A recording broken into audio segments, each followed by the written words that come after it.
Farmer Maggot put down his mug and looked at them all in turn. "Now, Mr. Peregrine," he said, "where might you be coming from, and where might you be going to? Were you coming to visit me? For if so, you had gone past my gate without my seeing you."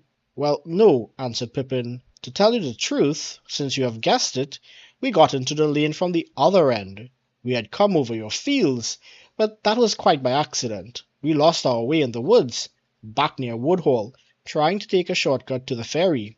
"If you were in a hurry, the road would have served you better," said the farmer, "but I wasn't worrying about that. You have leave to walk over my land, if you have a mind, Mr. Peregrine, and you, Mr. Baggins, though I dare say you still like mushrooms." He laughed. "Ah, yes, I recognized the name. I recollect the time when young Frodo Baggins was one of the worst young rascals of Buckland. But it wasn't mushrooms I was thinking of.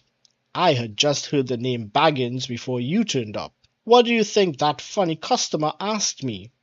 They waited anxiously for him to go on. "Well," the farmer continued, approaching his point with slow relish, "he came riding on a big black horse in at the gate, which happened to be open, and right up to my door.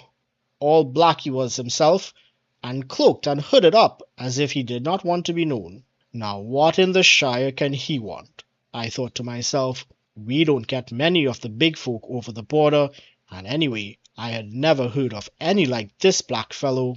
'Good day to you,' I says to him going out. 'This lane don't lead anywhere, and wherever you may be going, your quickest way will be back to the road.' I didn't like the looks of him, and when Grip came out, he took one sniff and let out a yelp as if he had been stung. He put down his tail and bolted off howling. The blackfellow sat quite still. 'I come from yonder,' he said, slow and stiff-like, pointing back west over my fields, if you please. 'Have you seen Baggins?' he asked in a queer voice, and bent down towards me.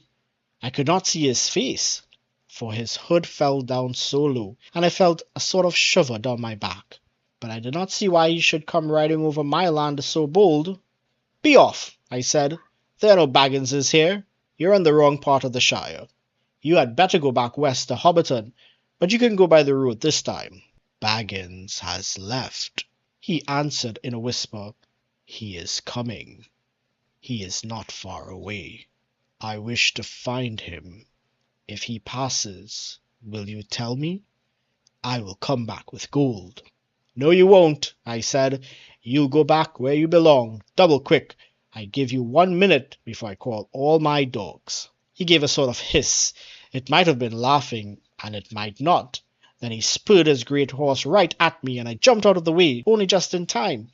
I called the dogs, but he swung off, and rode through the gate and up the lane towards the causeway like a bolt of thunder. What do you think of that?"